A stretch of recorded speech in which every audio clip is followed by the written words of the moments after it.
Welcome back. We're talking about Cuban sovereignty in the debate over closing the prison at Guantanamo Bay. Joining me now from San Diego, Carlos Alzugaray is a former Cuban ambassador to Belgium and Luxembourg and a longtime teacher and professor. Professor, thanks for joining us. Thank you. It's a pleasure to be here talking to you about Guantanamo. Now, how does Cuba view the continued U.S. presence in Guantanamo, not just as a prison, but also as a naval air station? Does it in any way compromise Cuba's national security? It is illegal, and it is, of course, it is a complication for our national security because it is a foreign territory occupied, in our opinion, illegally by the United States inside Cuban national territory, and it has always been a concern that something might happen. In the past, something on purpose, more recently, something as an accident that will unleash a war between the two countries. Now, that seems a long way now that President Obama has taken the steps of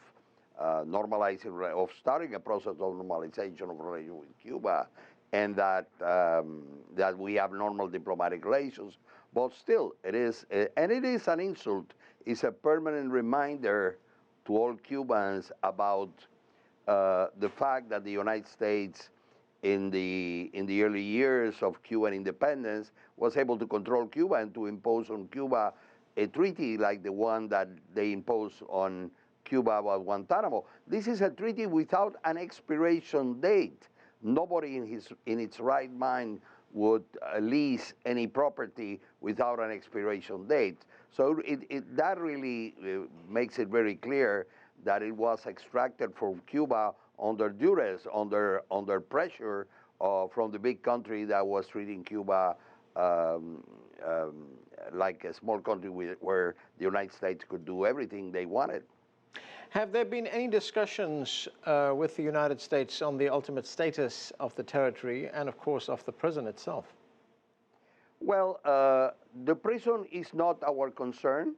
We share the world opinion and a great part of American opinion that the prison is a blemish in the American side because it is a place where torture has taken place, where people have been detained for years without any trial. So we share that view, but of course we think that the United States has to close down the prison camp, but of course it is a question of American politics.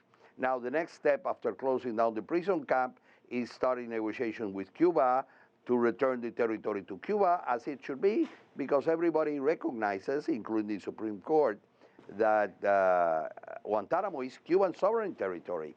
So it should be returned to its sovereign owner as soon as the sovereign owner wants it returned. And for most Cubans, not only for the government, for the Cuban people, that was yesterday.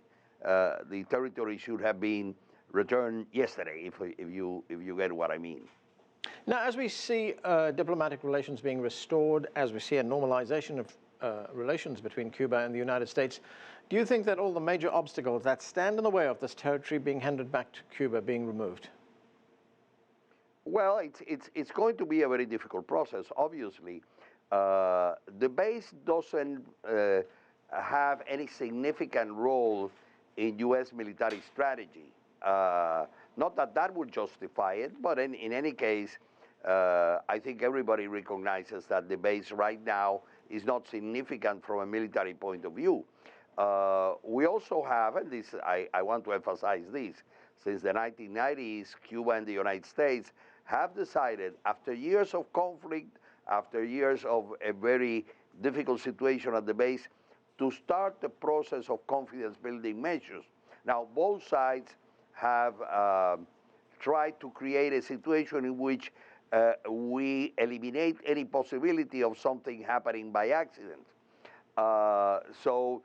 Well, this is emphasized. That started in the 90s, well before the agreement of December 17, 2014. But it's obvious that we are in a new scenario.